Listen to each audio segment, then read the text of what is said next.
fabled heat, where magic meets desire. Subscribe to ignite the fantasy. I woke to the taste of copper, my tongue heavy, my throat raw, as if I'd been screaming for hours. The sound of my own voice still echoed in my mind, a haunting reminder of the terror that had gripped me. The room around me was cold, the kind that settles into your bones and whispers you don't belong. Sunlight filtered through gossamer curtains, painting everything in a gray-green haze. Not daylight, not quite, something other. I sat up, the sheets pooling around my waist, silk black as a starless sky. The fabric felt luxurious against my skin, but it was a cold comfort. My hands trembled as I pressed them to the bed, the texture like liquid against my skin. This isn't my bed, this isn't my room. The walls were paneled in dark wood, carved with swirling patterns that seemed to move when I blinked. A clock ticked somewhere out of sync with my racing pulse. I swung my legs over the edge, my bare feet meeting floors so polished they mirrored my confusion back at me. My reflection wavered, too pale, too hollow-cheeked, with eyes that glinted like tarnished silver. Where the hell am I thought, my mind racing with questions. How did I get here? What happened to me? The door creaked open before I could stand, and I felt a jolt of fear.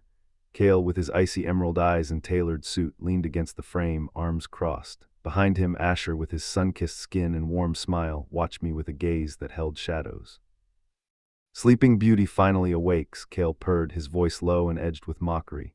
"You're late." I stiffened, my heart racing. "Late for what?" I asked, trying to keep my voice steady. He didn't answer. Instead, he tilted his head, studying me the way a predator eyes prey.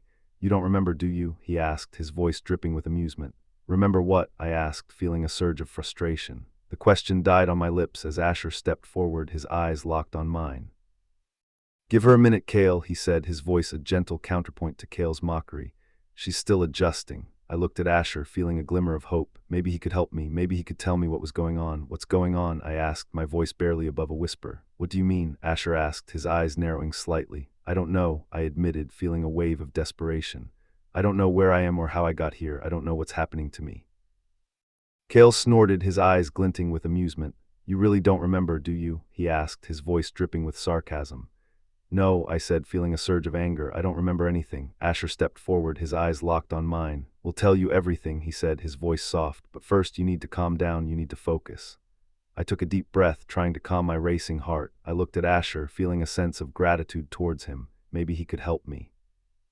Maybe he could tell me what was going on. "Okay," I said, my voice barely above a whisper. "I'll try." Cale raised an eyebrow, his eyes glinting with amusement. "I'm sure you will," he said, his voice dripping with sarcasm. "After all, you have no choice." I felt a surge of anger, but Asher intervened before I could respond.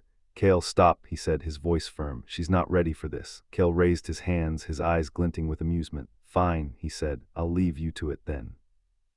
He turned and walked out of the room, leaving me alone with Asher. I looked at Asher, feeling a sense of relief. Maybe he could help me. Maybe he could tell me what was going on. "What's going on?" I asked, my voice barely above a whisper. Asher sighed, his eyes locked on mine. "You've been absent," he said, his voice soft. "For a while we've been trying to reach you, but it's complicated." I felt a surge of frustration. "What do you mean?" I asked, my voice rising. "What's going on?"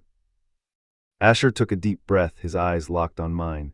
"You've been trapped in a dream world," he said, his voice soft. "A world of your own creation." I felt a surge of confusion. "What do you mean?" I asked, my voice barely above a whisper. "You created this world," Asher said, his voice soft. "You created it to escape the pain and the trauma of your past." I felt a surge of shock. "My past," I repeated, my voice barely above a whisper. "What are you talking about?"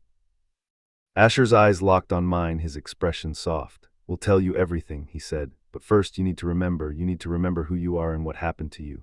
I took a deep breath, trying to process everything. I looked at Asher, feeling a sense of gratitude towards him. Maybe he could help me. Maybe he could tell me what was going on. "Okay," I said, my voice barely above a whisper. "I'll try." Asher smiled, his eyes locked on mine. "I know you will," he said, his voice soft.